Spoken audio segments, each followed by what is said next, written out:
Hello everyone, welcome back to the Lore Cabin. FireRed and LeafGreen just dropped on Nintendo Switch and Switch 2, straight ports of the 2004 classics, and a lot of people are stepping back into Kanto for the first time in 20 years. I can't put it down either, but while everyone's reliving Brock, Misty and the Elite Four on modern hardware, most players still only know the surface version of these games. If you're anything like me, you've replayed FireRed and LeafGreen more times than you can count. You know the routes, you know the glitches, you know the post-game, and yet, even after 2 decades, there are layers most people never saw. We're talking about a game that shipped in two materially different retail configurations, a game that contained dormant event receivers that were never fully activated, a game whose legendary Pokémon literally changed form depending on which cartridge it lived inside, a remake that quietly embedded Japan-only hardware infrastructure, then removed it overseas, while leaving pieces of it behind, and even the smallest details, single lines of dialogue outside a gym, that changed over time without anyone really noticing. FireRed and LeafGreen weren't just remakes, they were transitional artifacts, built at the edge of two technological eras, full of external dependencies, regional splits, invisible flags, and unfinished systems. So while you're replaying Kanto on Switch, we're going to look at the structure beneath it. Think of this as something to throw on in the background while you move through FireRed or LeafGreen again, with a better understanding of what was really inside those cartridges. Let's begin. Welcome to the Lore Cabin podcast.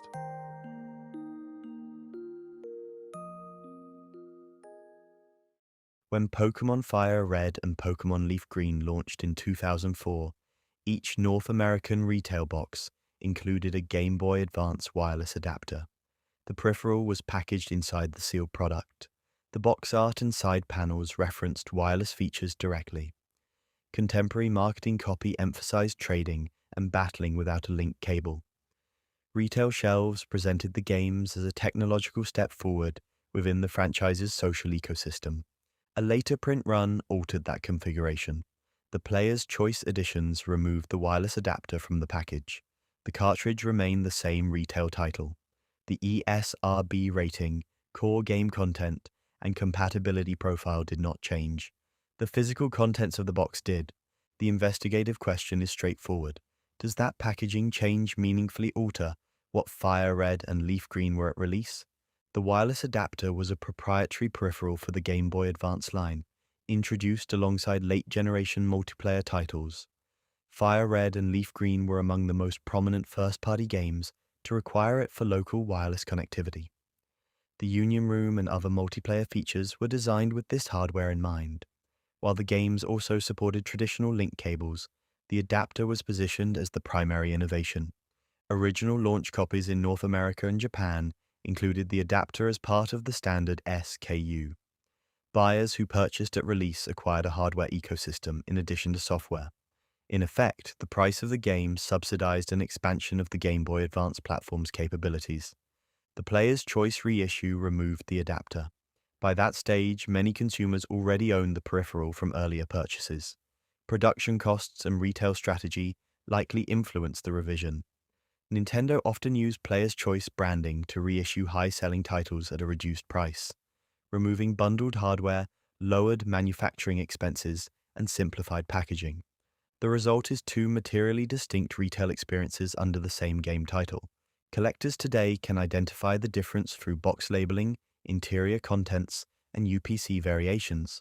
Launch boxes prominently display the wireless adapter iconography.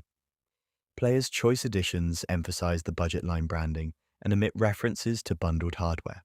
The cartridge ROM itself does not appear to differ between these print runs in any publicly documented way. There is no confirmed evidence of gameplay revisions tied to the removal of the adapter. The distinction exists at the packaging and hardware layer rather than within the software code. That distinction matters in archival analysis. Histories of FireRed and LeafGreen often describe them as remakes of the original Kanto games, updated for Generation 3 hardware. Fewer accounts mention that early adopters received a hardware expansion built into the retail purchase. The social infrastructure was physically embedded in the product. FireRed and LeafGreen's Union Room supports up to 5 players simultaneously within local wireless range. The interface design assumes multiple participants sharing a physical space. The presence of the adapter in every launch box created the conditions for that scenario. A group of friends who each purchased a copy automatically possessed compatible wireless hardware. The player's choice revision altered that baseline assumption. New buyers did not automatically receive the peripheral required for wireless participation. The multiplayer architecture remained in the software. The hardware pathway to access it was no longer guaranteed at point of sale. From a platform analysis perspective, this creates a split timeline.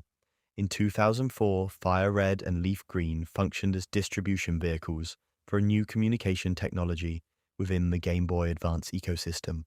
In the reissue period, they functioned solely as software titles, with multiplayer depending on pre-existing hardware ownership. The removal of the wireless adapter from later print runs occurred during a transitional period for Nintendo's handheld strategy. The Nintendo DS launched in late 2004 in North America, introducing built-in wireless connectivity as a standard feature. As the DS gained market share, the strategic importance of selling standalone wireless adapters for the GBA diminished. FireRed and LeafGreen thus sit at the edge of two eras. Their initial release reflects a push to modernize the Game Boy Advance's connectivity. Their reissue reflects a market moving toward integrated wireless systems in new hardware. When examining FireRed and LeafGreen as cultural artifacts, the presence or absence of the wireless adapter in the box affects how the game was experienced in its original moment. Early adopters encountered a product framed around immediate, cable-free interaction. Later adopters encountered a cartridge whose wireless ambitions were optional and externally dependent. Both groups remember owning FireRed or LeafGreen. Their entry points into the multiplayer layer differed. In archival terms, this creates two authentic but distinct material histories for the same title. The software remains constant. The surrounding infrastructure shifts. The change is subtle and rarely foregrounded in retrospective discussions. The investigation concludes with a narrow claim, supported by retail documentation and physical evidence. FireRed and LeafGreen were released in two materially different configurations, bundling a core connectivity device and one omitting it. The distinction does not alter the game's internal code. It alters the ecosystem in which the game was originally embedded. For a title remembered primarily as a faithful remake of Kanto, that quiet revision represents a meaningful layer of historical complexity. That was the retail layer. Now let's move inside the cartridge itself. Altering Cave sits on Outcast Island, north of Six Island. In ordinary play, it appears to be a dead-end location, with a single wild encounter line, because the cave contains only Zubat. Bulbapedia's walkthrough language is direct on this point, describing it as a mysterious location whose undisturbed state yields only that one species. The investigative problem begins with the cave's name. Altering implies function. In a series where location names usually map cleanly onto a mechanical purpose, that name reads like a promise. The game, however, never provides an explanation through NPC dialogue, an item, a quest marker, or a change in encounter tables through normal progression. The cave remains static for most players, across most regions, across the entire lifetime of Generation 3. That mismatch between naming and behavior is the entry point for the case. A consistent account appears across long-running fan reference sources that focus on game mechanics and event infrastructure. Sevii states that the cave was meant to have its wild Pokémon changed through mystery gift interactions at wonder spots, and that this plan never reached completion through public event release. Bulbapedia provides the key complementary detail by documenting the set of species associated with the cave's intended behavior. Its Altering Cave page notes the cave's location in FireRed and LeafGreen and treats the unusual encounter situation as part of a broader design that also touches Emerald. Taken together, these sources describe a system designed for alteration through a distribution pipeline rather than through gameplay progression. The cave is therefore best understood as a receiver for an external signal, in the same family as event tickets and wonder cards, except tied to wild encounter tables rather than to a scripted legendary encounter. The list of Pokémon associated with the unreleased Altering Cave concept is unusually specific across community documentation because it is not a speculative list. It is tied to real encounter table definitions that data researchers have repeatedly surfaced through ROM analysis and preservation work. A common set appears repeatedly in community explanations as the other 8 that were intended to cycle into the cave through distribution mechanisms. That list includes Mareep, Ipom, Pineco, Shuckle, Teddiursa, Houndour, Stantler, and Smeargle. Game FAQ's answers summarize this intended functionality in plain terms, emphasizing that the cave remains Zubat only unless the mystery gift linkage occurs, and then enumerating that same set. This is one of the central reasons Altering Cave persists as an oddity. The intended species are not random.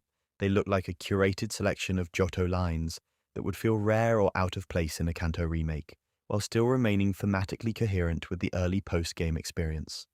The phrase "wonder spot" matters because it describes a distribution environment, not a menu.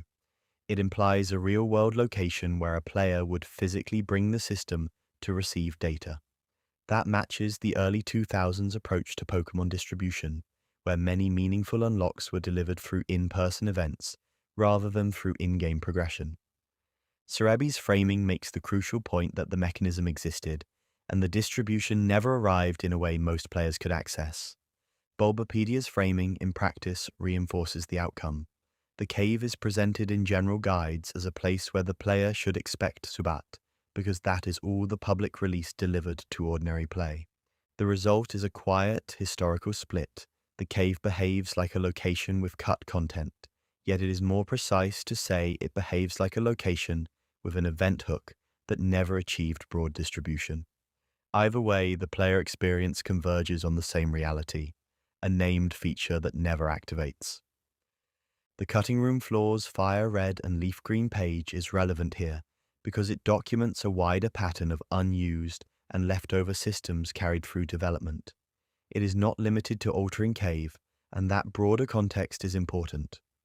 A project that retains large amounts of unused content and untriggered systems is a project where incomplete deployment pathways are plausible. This does not by itself prove a specific distribution plan for Altering Cave, yet it supports the investigative posture that FireRed and LeafGreen shipped with several dormant components, some inherited, some planned, and some abandoned. Altering Cave is not hidden behind a cheat code in ordinary play. It is accessible as a location, it has a name that implies function, and it has encounter behavior that appears unfinished. The deeper feature exists as an invisible dependency on a real-world distribution method that most players never encountered. In that sense, Altering Cave functions like a sealed conduit. The physical cartridge contains the receiver logic and the alternative encounter definitions in the background of community research, while the public release environment never delivered the payload widely enough to enter mainstream memory. Sevii's statement that no event was released to realize the cave's purpose captures the practical outcome. The cave is therefore one of the cleanest examples in FireRed and LeafGreen of a designed feature that remained present, named, and reachable, while staying functionally dormant for the vast majority of players over 2 decades. Altering Cave wasn't the only system quietly restricted. There was another gate built directly into evolution. The phenomenon is simple to describe and surprisingly persistent in player memory. A Golbat reaches high friendship, levels up, the evolution sequence begins, and then the evolution interrupts itself. The player often assumes an input was mispressed or the friendship requirement was not actually met. In reality, the game is enforcing a hard gate tied to the player's Pokédex state. Bulbapedia states this directly on Crobat's page. In FireRed and LeafGreen, Golbat cannot evolve into Crobat until the player obtains the national Pokédex, and the evolution will be interrupted. That sentence gives us the starting point. The investigation is about mechanism, scope, and intent. In a lecture setting, the goal is to demonstrate that this is a deliberate rule implemented at the system level, and that it behaves in a very specific, slightly deceptive way. FireRed and LeafGreen preserve evolution lines introduced after Generation 1.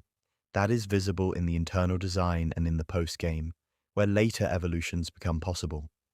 At the same time, the games restrict those evolutions until a particular progression trigger occurs. Bulbapedia's overview of FireRed and LeafGreen describes the rule in general terms. Pokémon retain their later evolutionary lines. such as Golbat evolving into Crobat, yet they cannot evolve into those new stages until after the player has obtained the National Pokédex. Bulbapedia's National Pokédex article reinforces the operational behavior. Prior to obtaining the National Pokédex, Generation 1 Pokémon that would evolve into Generation 2 forms can attempt to evolve and then fail. Taken together, these sources establish that the Crobat situation is part of a broader gating system, and that the gating is tied to the National Pokédex state, rather than to friendship mechanics. The key detail, and the reason this turns into a long-running confusion, is the way the game presents the block. The game does not stop the evolution sequence from initiating. It allows the player to watch the beginning of the transformation and then interrupts the process. That presentation matters because most evolution blocks in Pokémon are communicated before the animation begins. Friendship evolutions, in particular, usually fail silently in the sense that nothing happens when the Pokémon levels up, because the friendship threshold was not met. FireRed and LeafGreen behave differently in this specific context. They allow the player to reach the evolution threshold. They acknowledge that threshold by starting the sequence, and then they terminate it because the National Pokédex gate has not been cleared. In terms of system logic, this implies two separate checks that occur at different phases. One check evaluates whether the Pokémon meets the evolution requirement, such as friendship. A second check evaluates whether the target species is permitted under the current Pokédex mode. When the second condition fails, the game interrupts the process. This is why players report the experience as the game stopping an evolution, rather than simply refusing to evolve at all. The game communicates that the Pokémon is ready, then enforces a separate policy constraint. The National Pokédex in FireRed and LeafGreen is tied to post-game progress. In practical terms, the player obtains it after completing the Elite Four, and then advancing through a set of tasks that culminate in receiving the National Dex upgrade. Once that flag is set, the same Golbat that previously failed will evolve normally on the next qualifying level up, provided friendship remains high. The rule does not require a reset of friendship. It requires a change in the global state that defines what species are allowed to exist in the game's primary progression layer. This is also why the lock applies to more than Crobat.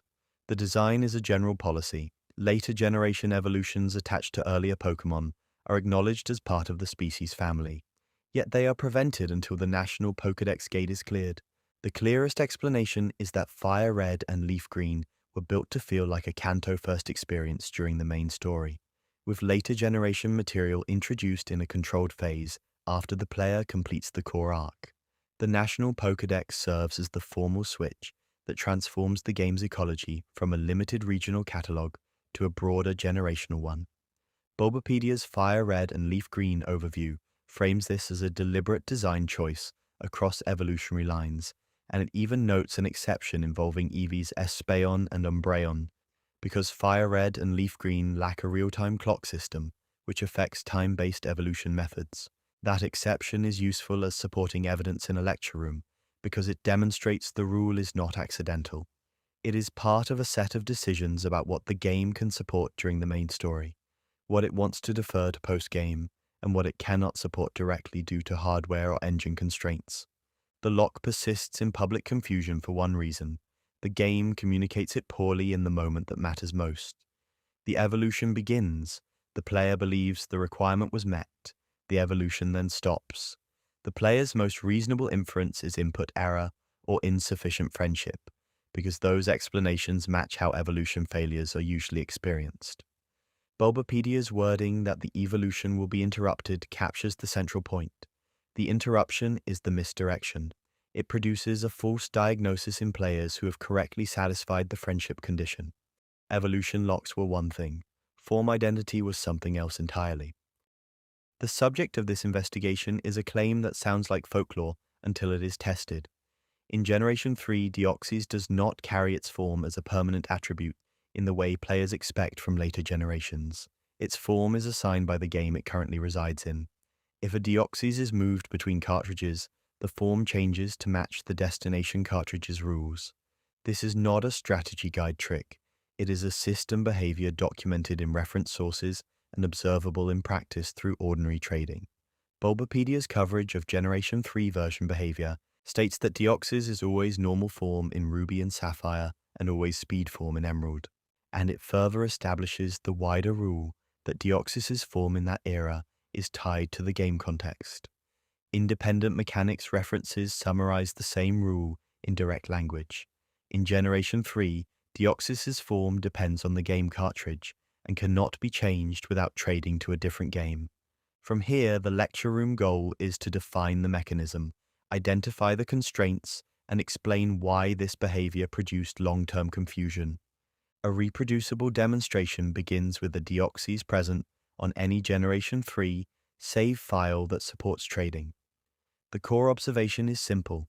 Move that Deoxys into a different Generation 3 title, then check its stats and appearance. The form changes to the destination game's assigned form. Community Q&A that has persisted for years describes the behavior in practical terms. Trading Deoxys to another game changes its form, and each of the Generation 3 games enforces its own default form.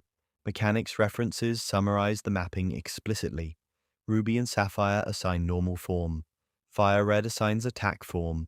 LeafGreen assigns defense form, and Emerald assigns speed form. The important technical point is that the trade operation does not transport a form. It triggers a re-evaluation on the receiving cartridge. The receiving game then displays the form it is designed to support. Many players assume form was an intrinsic property because later generations treat it that way. In later titles, form can be altered at specific in-game locations using meteorites or similar devices, and the form concept becomes an explicit mechanic. In Generation 3, that framework does not exist. The player never receives a menu, an item, or a formal explanation for form changes. As a result, a Deoxys traded from Emerald to FireRed can appear to transform during transfer with no narrative justification, and a Deoxys traded back can revert. The action looks like a hidden feature. In reality, it is a compatibility constraint expressed through game-specific defaults. This is why the misconception persisted that only the original capture cartridge matters. The capture location and event provenance are important for legality and distribution history, yet the active form presentation in Generation 3 depends on where the Pokémon currently is. Deoxys was generally obtained through event distribution in Generation 3. This added a second layer of rarity and misinformation. Many players never handled a legitimate Deoxys, and many others encountered it through secondary circulation long after official events had ended. The fewer first-hand encounters a community has with a mechanic, the longer inaccuracies persist. Bulbapedia notes that Deoxys cannot be obtained in Ruby and Sapphire or Emerald through normal gameplay. In practice, FireRed and LeafGreen are often associated with Deoxys because the Birth Island encounter is tied to those titles through ticket distribution in many regions, which concentrated Deoxys ownership in FRLG communities. That distribution history often merged in players' minds with the form behavior, and the result was a false conclusion that the Deoxys belongs to a version in a fixed way. The reality is more specific. The Pokémon can move, but the form changes when it moves. For clarity in a lecture context, it is useful to treat the 4 Generation 3 core titles as 4 display environments for the same species. The mapping is consistently documented as follows. Ruby and Sapphire enforce normal form. FireRed enforces attack form. LeafGreen enforces defense form. Emerald enforces speed form. This mapping is treated in reference sources as a version-dependent property, which is the most precise phrase available. Each Deoxys form carries different base stats. In later generations, this is framed as a strategic choice. In Generation 3, the choice is externalized into the cartridge a player uses. This had real consequences in the competitive and challenge environments of the era. When players discuss a Deoxys being allowed or banned in certain facilities, those restrictions are often tied to the form available in that game. This is one reason the Emerald form, speed form, becomes culturally prominent in Generation 3 discussions. The cartridge determines the form, and the form determines eligibility in some contexts. Even without leaning on facility rules, the core takeaway for this investigation is that in Generation 3, the form system is a distribution of variants across titles rather than a single in-game form selection mechanic. FireRed and LeafGreen are where many Western players first saw a non-normal Deoxys form in the mainline series. The hidden feeling comes from the fact that the behavior is never taught and seldom witnessed, and it only reveals itself through inter-cartridge movement. The moment a player trades Deoxys into LeafGreen and sees a defense form presentation without any prompt, the player experiences the game's internal rule as a discovered secret. The conclusion is narrow and testable. In Generation 3, Deoxys does not store a persistent form choice in the way later games do. Deoxys' form is enforced by the game cartridge it currently resides in, and trading between FireRed, LeafGreen, Emerald, and Ruby or Sapphire causes the form to change according to the destination title's assignment. Deoxys shows us how much the cartridge controlled, but not everything from the original games survived into FireRed and LeafGreen. In the original Generation 1 games, the Cinnabar coastline became famous for a reason that had little to do with the island itself. The coastline was simply the most convenient place to trigger an underlying encounter table failure that the games could not fully contain. The popular Old Man method is a specialized path into that failure state, and Bulbapedia's description of the procedure captures the essentials. The player triggers the catching tutorial in Viridian City, then travels to Cinnabar and surfs along the east coast where water touches land, allowing encounters that lead into missing number behavior. A more technical description of the root cause is commonly framed as a shoreline tile behavior problem. Glitch researchers often describe the left-facing shore tile phenomenon as an encounter glitch tied to a particular arrangement of shoreline tiles in Pokémon Red and Blue, where encounters can draw from the wrong place. Glitch City's documentation treats it as a defined glitch class in Gen 1 and relates it to misapplied encounter logic on shore tiles. The question for FireRed and LeafGreen is narrow and testable. Did Game Freak remove Missing No by quietly over-securing Cinnabar's coast, or did the remake's engine change eliminate the entire class of failure that made the coast relevant in the first place? The Old Man method is useful as a case demonstration because it produces consistent outcomes across many players' runs, and it does so by exploiting a predictable sequence of steps. The tutorial temporarily manipulates data associated with encounters.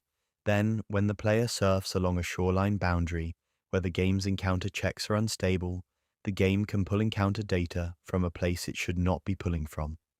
Bulbapedia presents the Old Man glitch as a special case of a broader family of encounter manipulation tricks. The left-facing shore tile framing matters because it narrows the problem away from Cinnabar as a narrative location and toward a specific shoreline tile behavior that can be reproduced in the right circumstances. Glitch City's documentation describes it as a 2x2 shore-related encounter glitch in Red and Blue with a clear mechanical identity. If we present this in an academic way, the Cinnabar coastline is best treated as a convenient laboratory site inside Gen 1. It sits near fly access, it offers a long shoreline boundary, and it makes it easy to perform repeated encounter checks without moving into a different map. FireRed and LeafGreen run on the Generation 3 engine family. That engine uses a different encounter system than Gen 1, and the specific Gen 1 conditions that enable the Old Man coastline behavior are absent in ordinary play.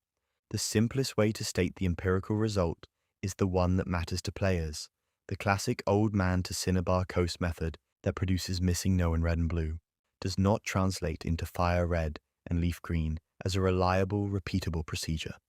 The more rigorous explanation is that the Gen 1 exploit depended on two features being true at the same time.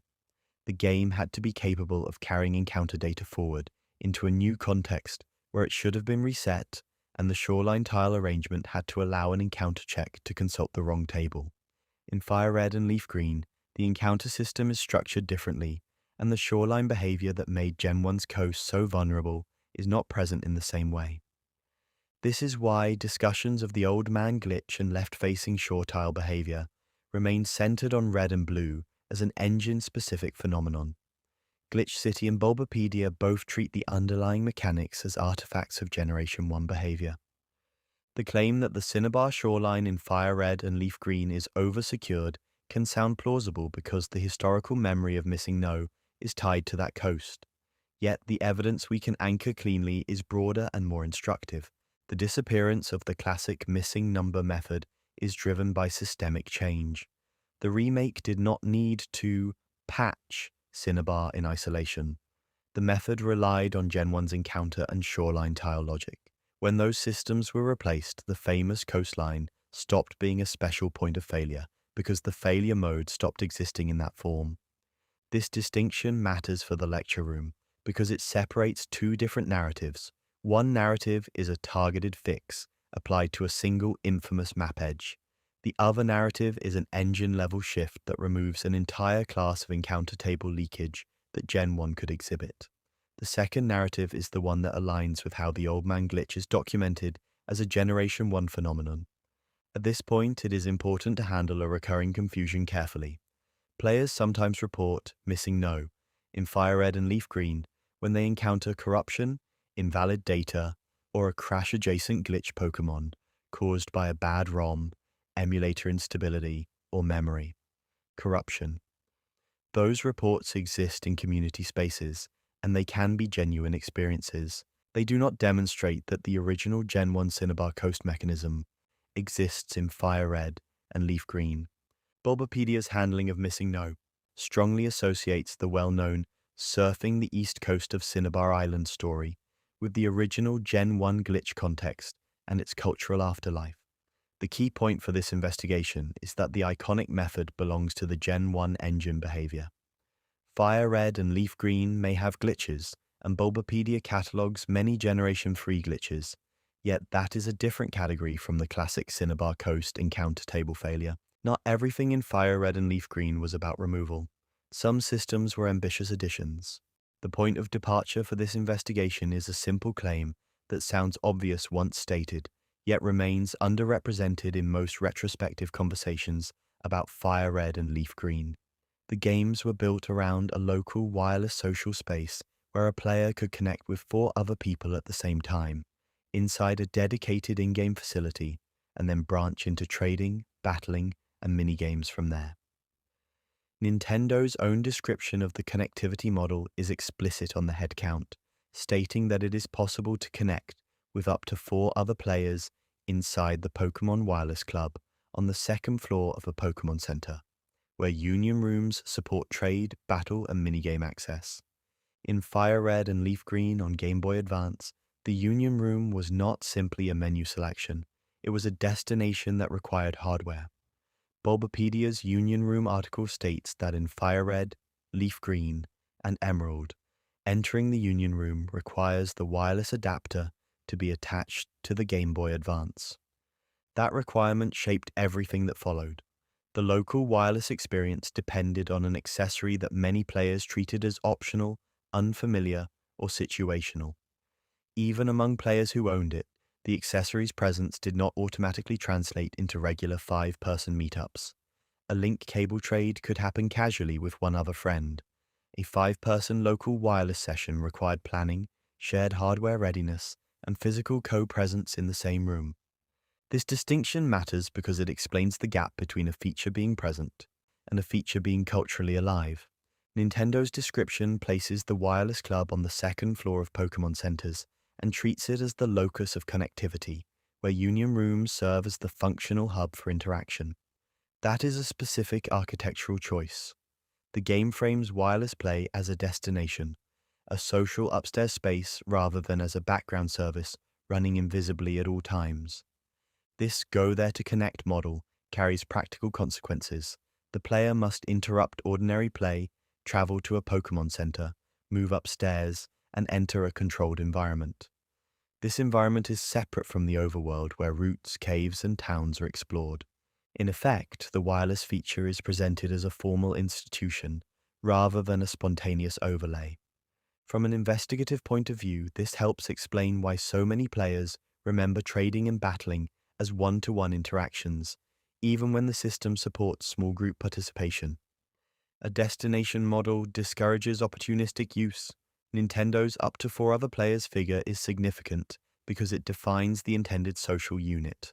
A 5-person cap implies a group large enough to feel like a gathering.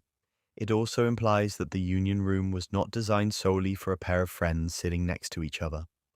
The system anticipates multiple simultaneous participants, each present in the same local wireless space. In practice, many players experience wireless play as a one-to-one transaction. They traded one Pokémon. They battled one opponent. They left. When those become the dominant memories, the five-person capacity recedes into the background and begins to sound like trivia rather than a core property of the system. The capacity becomes an obscure fact, precisely because the average usage pattern never exercised it. The wireless adapter as a piece of technology was marketed as a replacement for link cable friction and as a way to create a small local network of players. Wikipedia's summary of the wireless adapter notes that, in the Pokémon titles that supported it, players could convene in a virtual in-game lobby called the Union Room. In a narrow sense, this is a description of a lobby. In a historical sense, it marks an early attempt at a handheld, social layer before built-in wireless became standard on Nintendo DS hardware. FireRed and LeafGreen sit in a transitional pocket where the game contains a modern social concept, while the hardware requires an add-on to achieve it. That mismatch often produces the same outcome across platforms and eras. The feature exists, the idea is coherent, the adoption is incomplete. Several constraints converge here, and they are practical rather than mysterious. The first constraint is physical co-presence. A five-person Union Room session requires 5 people, 5 compatible systems, and a shared time window. The second constraint is hardware attachment and familiarity. Bulbapedia's requirement statement means that a player without the wireless adapter cannot even enter the room in the original GBA context. When a feature requires a peripheral, the default behavior of the player base tends to fragment into those who engage regularly and those who never cross the threshold. The third constraint is the social norm that formed in the early 2000s. Pokémon connectivity was culturally associated with a cable. The cable had ritual value. It was tangible. It was shared. Wireless play arrived as an alternative, and alternatives often struggle when the old method still works. The result is a feature that is easy to document and easy to verify, yet easy to miss in lived experience. The evidence supports 3 precise statements. FireRed and LeafGreen's Union Room in Generation 3 required the wireless adapter on Game Boy Advance in order to enter. The Pokémon Wireless Club model allows connection with up to 4 other players, and Union Rooms provide the interface for trade, battle, and minigames. The wireless adapter ecosystem in Pokémon included a virtual lobby concept centered on the Union Room. From an archaeological standpoint, the obscure dimension is not that the feature is undocumented. The obscure dimension is that the feature's intended social scale, a 5-person local wireless gathering, rarely became the default memory of FireRed and LeafGreen, even though it sits at the center of how the games were architected for connectivity. The Wireless Club was one of the most visible systems in the game. The Fame Checker was one of the quietest. The object of this investigation is a claim that seems modest at first glance. The Fame Checker is a key item in FireRed and LeafGreen that records information about notable characters, and each character has 6 entries that unlock as the player encounters specific quotes in the world. Bulbapedia describes the mechanism clearly, including the fact that each entry registers when the player encounters the relevant dialogue, that entries appear as question marks before discovery, and that the recorded location shown in the Fame Checker can fail to match where the player actually triggered it.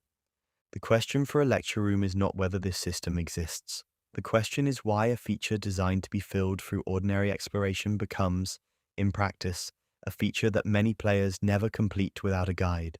The answer sits in the distribution of sources, the structure that creates the problem. The Fame Checker is organized as a set of 6 data fragments per character. Bulbapedia notes that these fragments can originate from many kinds of sources, including the character themselves, unnamed NPCs, NPC trainers, signs, and the Pokémon Journal. This design choice matters because it means the player is not merely hunting for the person whose profile they are filling. They are hunting for a trail of remarks scattered across the game's social and environmental surfaces. The system then hides its own trail. Prior to unlocking an entry, the slot is a question mark with no title and no indication of where the quote will be found. In practical terms, the device provides record keeping after discovery, yet provides almost no investigative lead before discovery. This is the first condition that causes widespread failure. A player cannot reason their way to completion through the interface. They can only stumble into the right sources or systematically recheck the world. To demonstrate the point, it is useful to move from description to examples, because the examples show how far the sources can drift from a player's expectations. In a compiled Fame Checker location guide, Giovanni's entries are gathered through a mix of direct encounters and indirect commentary. One entry is triggered by Giovanni himself at the Viridian Gym. Another entry is triggered by the Viridian Gym advisor reacting to Giovanni's identity. A further entry is triggered by a Team Rocket scientist inside the rocket warehouse on Five Island, long after Giovanni has exited the main story. This is a strong exhibit because it shows the structural principle. Giovanni's profile is not completed by finding Giovanni. It is completed by tracing the world's residual speech about Giovanni across multiple institutions that outlive his presence. A second exhibit clarifies that the system treats the physical environment as a speaker. Mr. Fuji's entries include sources that are not people at all. One entry comes from a magazine on Mr. Fuji's table. Another entry comes from a photograph on the wall behind Blaine in the Cinnabar gym. A photograph behind a gym leader is an informational node. It has no conventional marker. It can be walked past during a battle-focused visit. Yet it is treated as evidence in the Fame Checker's record. When the game uses furniture, wall decor, and reading material as quote sources, completion becomes dependent on a behavior that many players do not repeat after childhood.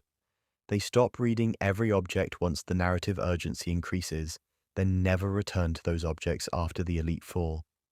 A further complication is that many sources appear only after major progression gates. The Poke Dream guide repeatedly flags entries as available only after beating the Elite Four, including Pokémon Journal entries and various NPC remarks distributed across Kanto. This creates a second failure mode. A player may have the right instincts early, talking to NPCs and reading signs, and still fail completion because the world does not present all relevant quotes during the main campaign. Completion requires a return pass through older spaces after the game has changed state. The interface does not instruct the player to do this. It merely continues to show question marks. Bulbapedia notes that each Fame Checker entry includes a location field, and that this location does not necessarily correspond to the save location. In investigative terms, this means the Fame Checker includes a metadata label that looks like a lead, yet can misdirect rather than guide. When a device's record keeping suggests the wrong place to search, completion becomes less an exercise in recall and more an exercise in external reference. The system resembles archival work where a citation is incomplete, and the researcher must reconstruct the origin through cross-checking. Players remember FireRed and LeafGreen as remakes that invite repetition, and they remember the Fame Checker as a cute optional gadget. The deeper truth is that the Fame Checker acts like a distributed documentation system whose sources include NPCs, signage, publications, and environmental objects, and it does so while withholding forward-facing hints. That combination produces a predictable outcome. Even attentive players complete most entries organically, then stall on a small number that require a return to places they already consider done, followed by interaction with objects they have been trained to ignore in late-game play. And when we talk about hidden systems, we have to talk about event distribution. The Aurora ticket is usually spoken about as though it were a single object. In most retellings, the story is reduced to a simple chain of events. An event is held, a ticket is distributed, Birth Island becomes accessible, and Deoxys can be encountered. Bulbapedia's event distribution summary captures that public-facing view in a clean way, describing the Japanese distribution through participating retailers and Pokémon centers during defined date windows. For an investigation, that public summary is only the outer layer. The deeper question is about what the distribution actually placed onto a save file, and whether that payload was uniform across regions and languages. The answer is that it was not uniform, and that the Aurora Ticket Wonder card is better understood as a set of regional variants, rather than a single canonical card. Wonder cards were introduced in FireRed and LeafGreen as part of the mystery gift system. They function as stored records of an event and a mechanism for delivery, and they can be viewed in the in-game card album. What matters for this case is that a wonder card is not only visible text, it is data, it has structure, it is subject to integrity checks. When researchers talk about a wonder card being legit, they are often talking about more than whether the text looks plausible. They are talking about whether the underlying stored data matches patterns expected from official distribution devices. A long-running technical research thread on Project Pokémon provides unusually direct insight into this problem because it focuses on preservation and verification of official Generation 3 events. In that thread, researchers explain that European Wonder cards contain trash bytes under the script within a fixed size region of data whose checksum must validate. Those trash bytes are treated as a meaningful indicator when distinguishing an official distribution from a hacked reconstruction. They then make a second claim that is central to our subject. In European Wonder cards, scripts for other languages appear inside those trash bytes, which implies that the distribution device carried multiple language payloads and wrote them in a consistent order. The significance is straightforward. If a distribution device contained multiple language scripts, then the Aurora ticket cannot be a single uniform Wonder card, because the script component itself varies by language. A French card, a German card, an Italian card, and a Spanish card may deliver the same gameplay effect, yet the internal data and the script payload are different. The same research thread proposes a concrete language order for the European distribution device. It describes an ordering of English, French, Italian, German, and Spanish. That ordering becomes more than speculation later in the thread, because the researchers report an acquisition of an official Spanish Aurora ticket, and then verify it by comparing the Spanish script data against the trash bytes embedded in an Italian save file. They describe observing matching data, where part of the Spanish script appears within the Italian card's trash bytes, supporting the conclusion that the Spanish ticket is legitimate and that the device stored multi-language payloads in a predictable way. This is the kind of evidence that matters in an archival lecture. It does not rely on memory or rumor. It relies on cross-comparison of preserved data structures across languages, using internal consistency as the test. At the preservation layer, the same community maintains downloadable WonderCard files and makes a blunt statement about interchangeability. The Aurora Ticket WonderCard files for FireRed and LeafGreen and the Aurora Ticket WonderCard for Emerald are treated as distinct, and Project Pokémon states directly that the Wonder card is not interchangeable between versions. That point is often misunderstood by casual players, because the outward event story is shared. The inward implementation is not. Version differences exist. Language differences exist. Regional distribution differences exist. When people treat Aurora Ticket as a single object, they flatten a set of distinct payloads into one legend. There is a straightforward sociological reason this remained niche. Most players experienced the Aurora Ticket only as an end result. They did not see the Wonder Card payload, the script, the checksum behavior, or the underlying storage. Many players never retained their Wonder Card data at all, because Generation 3 saves only one Wonder Card at a time, meaning later events could overwrite earlier cards. Project Pokémon's event contribution discussions emphasize this limitation and its preservation consequences. When the artifact is easy to overwrite and hard to extract, the community ends up with fewer pristine samples. That scarcity then encourages simplification in retelling, because most people are speaking from outcomes rather than preserved internals. Regional variation affected more than event items. It extended into core facilities.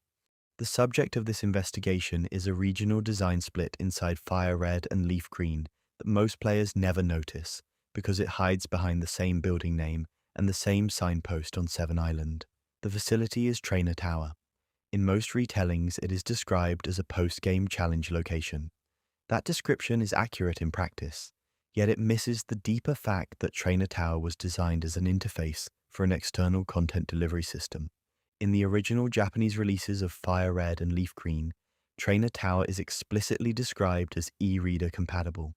Bulbapedia states that it serves as a facility where e-reader cards from the Pokémon Battle FireRed and LeafGreen set can be used to modify the trainers battled and the prizes earned. That statement defines the case. Trainer Tower is not only a location, it is a programmable space. It was intended to be rewritten by physical media. The Pokémon Battle E FireRed and LeafGreen card set was a Japan-only product. Bulbapedia describes it as the fourth collection of Battle E cards, focused on modifying content at Trainer Tower by providing additional trainers to battle across different battle styles and time challenges. This is the critical operational point. The cards were not a cosmetic add-on, they were a distribution method for battle content. A card, once scanned through the e-reader, could populate floors of Trainer Tower with the trainers depicted on that card. Bulbapedia's page on the promotional cards makes the mechanism concrete, describing that scanning populates one floor and that multiple cards can be scanned for a full run, with later scans replacing earlier ones. When presented to a lecture room, this becomes a clear example of early 2000s Nintendo strategy. The game cartridge is the platform, the e-reader is the reader. The cards are modular content packs. The simplest description of the international change is that the e-reader pathway was removed in localizations, because the cards were never released outside Japan. Bulbapedia makes that point directly in its overview of FireRed and LeafGreen, noting that e-reader battle card compatibility in Trainer Tower was removed in international releases due to the cards not being released outside Japan, connected to the e-reader's weak market performance in the United States. That creates a question worth treating seriously. If the Japanese version expects players to scan cards to change Trainer Tower, what does the international version do with a facility designed for change? Bulbapedia's Trainer Tower Data Structures Generation 3's article answers the question at a technical level. It states that international releases contain data structures that govern Trainer Tower, and it explains that in Japan, players could scan e-reader cards from the Battle E FireRed and LeafGreen series to customize the tower, while in international releases, the data from all 32 regular cards is folded into the ROM. It also notes that none of the Japanese promotional cards are present. This is the archaeological core of the case. The international games removed the distribution channel, yet retained a large portion of the distributed content as embedded material. The structure of the system remains legible in the data, even when the physical scanning ritual is gone. Most players in North America and Europe never encountered the premise that Trainer Tower was meant to be rewritten by external media. They encountered a facility with selectable modes and preset trainer rosters. It feels complete, and it functions cleanly as an endgame challenge. The Japanese design intent, however, implies a different mental model. Trainer Tower is a container awaiting inputs. It is designed to accept new floor populations and reward configurations. The default layout described on Bulbapedia for the Japanese versions, with consistent floors and trainers unless modified, supports the view that the e-reader layer was expected to provide variety over time. The international approach solves the absence of e-reader releases by embedding the regular card data in the ROM. Bulbapedia's Data Structures article frames this as a concrete implementation choice. 32 regular cards data is present, while promotional card content is excluded. This is a subtle detail that is easy to miss for years because it is not taught through dialogue. There is no in-game explanation in the international releases that says the tower once depended on an external scanning ecosystem.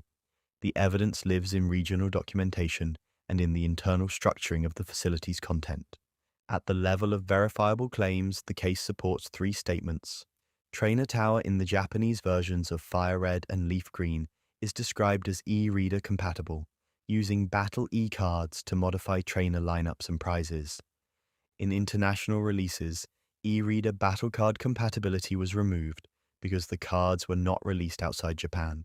Despite that removal, international releases still contain internal Trainer Tower data structures, and Bulbapedia reports that the data from 32 regular cards is folded into the ROM, while promotional card data is absent. In an archaeological framing, this is a site where the machinery remains after the supply line disappears. The building is visible on the map. The feature functions. The original content pipeline survives as embedded structure and partial payload, and that is why this remains a genuinely obscure fact even among players who have spent years inside these games. That was a regional difference within a facility. The next distinction exists at the level of world structure. When players describe the Sevii Islands, they usually describe them in story terms. They talk about the post-game, they talk about the ferry, they talk about Celio, the ruby and sapphire, the rocket warehouse, the cave systems, and the sense that the world expands after the League. For this investigation, that surface description is treated as secondary. The question is structural. The question is whether the Sevii Islands are stored and organized inside the game as ordinary extensions of Kanto, or whether they are packaged as a distinct regional block that the engine can treat differently. The claim we are examining is specific. The Sevii Islands in FireRed and LeafGreen behave like a second region module embedded inside a Kanto remake. That claim can be tested through three kinds of evidence. The first is how the town map is authored and presented. The second is how map sections are bounded in the engine's constants, which reveals how the game categorizes locations internally. The third is how unused map data is grouped, because unused content often preserves the original development organization more clearly than the final play path. A town map is a strong piece of evidence because it is one of the few places where the game exposes its world organization directly to the player. Bulbapedia's town map page treats FireRed and LeafGreen as having a Kanto map and then separate Sevii Island town maps, presented as distinct map images rather than a single continuous chart. That distinction matters. In many Pokémon titles, a new area is added by expanding the same map, or by keeping the map unified and placing new sections onto a shared canvas. In FireRed and LeafGreen, the Sevii Islands are presented through separate town maps for different clusters of islands, indicating that the region is treated as its own cartographic unit rather than a southern extension of Kanto on the same single document. In a lecture setting, the point is not the player's convenience. The point is authorship. If the designers build separate map plates, the engine is typically already carrying separate section definitions for those plates, because the map is driven by map section indices. A separate map plate is often the visual expression of a separate internal grouping. The strongest archaeology evidence usually comes from the places where modders and reverse engineers run into hard boundaries. A Poké community tutorial on adding new map sections in FireRed is relevant because it discusses a specific failure mode and ties it to a Sevii-bounded map section range. The author describes a situation where a new map that belongs in Kanto misbehaves because its mapsec constant is larger than a boundary described as the Sevii Island section, and they reference a name threshold that appears in code paths dealing with Sevii map sections. This is the kind of evidence that is valuable in a serious investigation because it is not narrative and it is not nostalgia. It is a technical constraint. It indicates that the game's map sections are not stored as one undifferentiated list. They are stored in ranges where certain ranges are treated differently by specific logic. The tutorial's observation implies that FireRed's code distinguishes Sevii map sections from Kanto map sections at the constant level, using a boundary condition that can break downstream logic when violated. Once a game has an internal boundary for a region's map sections, the region has become a first-class category in the engine, even if the narrative claims it is still part of Kanto. Unused content is often more revealing than used content because it exposes how the development team grouped assets before polishing the play experience. The Cutting Room Floor's FireRed/LeafGreen unused maps page is relevant because it documents unused Sevii routes and unused Sevii Island blocks, and it lists them as grouped categories such as unused Sevii routes and Sevii Isle ranges. This grouping signals intent. When unused maps are arranged and labeled as Sevii blocks, it suggests that Sevii map assets were created, stored, and tracked as a unit. It also suggests that Sevii was large enough in scope to have its own internal sequencing, including content that was cut or collapsed late in development, such as islands whose collision data remains while their final dimensions were reduced. From an engine structure perspective, this supports the idea Sevii was not simply appended to Kanto in an ad hoc manner. It was built as a module with its own internal map inventory, large enough to sustain both shipped and unshipped sub-areas.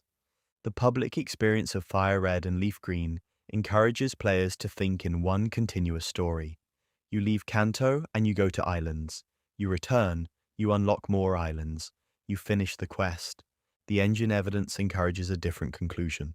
The town map is authored as a set of separate documents for Sevii clusters, rather than a single unified Kanto plate. The map section system appears to have a Sevii-bounded range that the code treats as a distinct category, to the point that violating the boundary creates predictable failures for hackers. The unused map inventory preserves Sevii as its own grouped block of content. On that basis, the claim can be stated narrowly and defensibly. In FireRed and LeafGreen, the Sevii Islands are implemented as a distinct regional block within the game's world structure, with separate cartography, separate map section categorization, and a separately grouped map inventory. The player can experience it as an extension of Kanto, yet the underlying organization treats it as a module. We've looked at infrastructure and engine design. As a final example, let's zoom in on something much smaller. The object of study is a single NPC line that sits outside Celadon Gym, delivered by an elderly man positioned at the building's exterior. The line is brief, memorable, and unusually durable across the franchise's early continuity. In the English text of Pokémon Red/Blue, Yellow, and later FireRed/LeafGreen, he says, "This gym is great, it's full of women." The question is textual and historical. We are examining what the line is, how it persists, how it changes, and what that change reveals about localization and brand standards over time. Bulbapedia's Celadon Gym page documents the NPC as a recurring fixture in core series Kanto titles, explicitly noting that an old man stands outside the gym in all Kanto set core games. It then provides the Japanese line and tracks how the English localization presents him across different generations. The Japanese line is given with a gloss that conveys the sense that the gym consists entirely of girls. From there, the English branches are listed in sequence. In RBY and FRLG, the English uses the full of women phrasing. In gold/silver/crystal, the English points to the only girls allowed framing. In heart gold/soul silver and let's go Pikachu/Eevee, the line becomes full of strong trainers. A second corroborating artifact exists in the form of preserved game scripts. A game FAQ script capture for Pokémon Red includes the exact sentence in the Celadon segment. "This gym is great, it's full of women." Taken together, these sources establish that the line is authentic to the original era, carried into the Game Boy Advance remakes, and later replaced in subsequent remakes. Most NPC dialogue in Pokémon is disposable in the sense that it is rewritten freely across versions. The Celadon onlooker line is unusual because it is a stable, easily testable marker that allows us to compare localization decisions across eras without relying on memory. The Bulbapedia documentation shows that the Japanese line remained consistent in its intent, while the English localization underwent a clear policy shift later. This gives the investigation a clean axis. The change is not driven by a different gym or a different character or a new plot requirement. The change is driven by text standards. The key pivot appears in the transition from the earlier Kanto titles and their GBA remake to the later remakes that revisit Kanto content through a different editorial lens. Bulbapedia explicitly states that the English localization mentions girls or women in early games, and that later games replace this with strong trainers. The evidence supports a narrow conclusion. As Pokémon moved into later era remakes, the English localization increasingly treated certain types of flirtatious or voyeur-adjacent humor as content to be neutralized, while preserving the functional role of an outside observer remarking on the gym's character. This conclusion does not require speculation about individual motives. It follows from the documentation of the line across titles and the visible pattern of substitution in the localized text. It is remembered because it is one of the rare moments where a mainstream, child-facing RPG leaves an unmistakable human quirk in a single sentence. It is also remembered because later remakes replace it, turning the original into a reference point for comparison. Bulbapedia's side-by-side listing makes that comparison explicit and verifiable. FireRed and LeafGreen are remembered as faithful remakes of Kanto, but as we've seen, they were much more than that. They were transitional products, shaped by hardware experiments, regional distribution systems, hidden flags, and quiet revisions that most players never noticed. 2 decades later, those layers are still sitting in the cartridge. If you're replaying these games on Switch right now, you're not just revisiting Kanto, you're stepping back into a very specific moment in Pokemon's evolution as a platform. And that's what makes these games worth studying. If you enjoyed this deep dive, there's much more to explore. Welcome to the Lore Cabin. I'll see you in the next one.